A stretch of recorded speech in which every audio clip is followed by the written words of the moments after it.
decades ago was never re-released, with the inevitable increase in experience and scrutiny.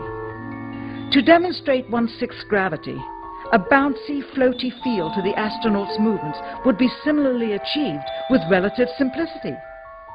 Slow motion. You are viewing the scenes as they aired more than 30 years ago. Now let's look at them with the speed doubled.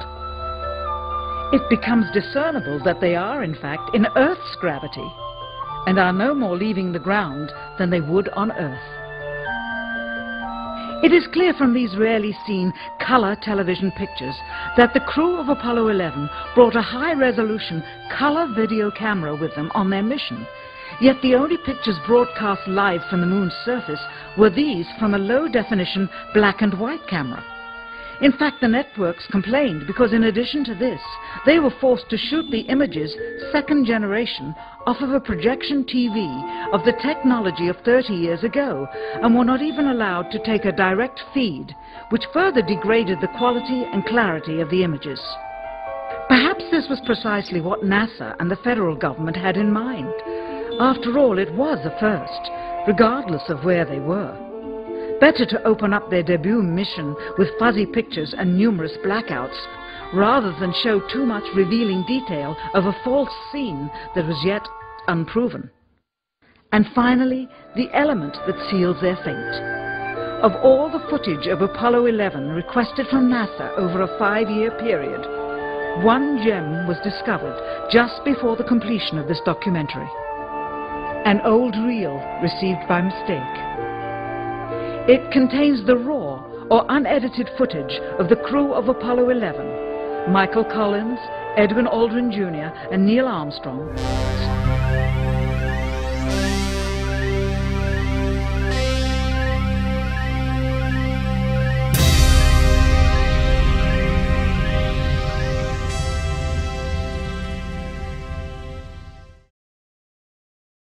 Staging part of their mission for nearly an hour in living color, with exceptionally clear behind-the-scenes audio of conversations discussing the techniques used to achieve a disingenuous picture depicting the Earth at a distance, in order to falsely demonstrate their far journey from it and their ability to survive passing through the Van Allen radiation belts.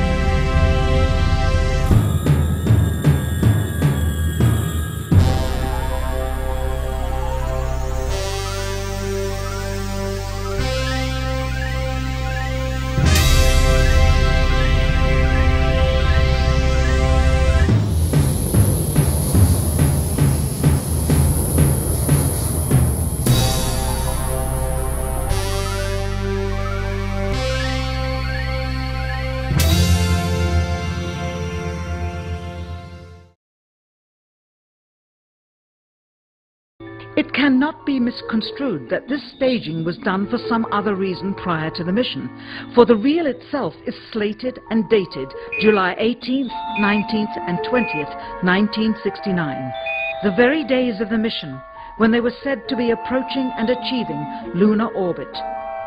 Furthermore, it is apparent they are in genuine zero gravity aboard the actual spacecraft, necessary to convince the mass media of their authenticity, just not any further than Earth orbit, as you will see.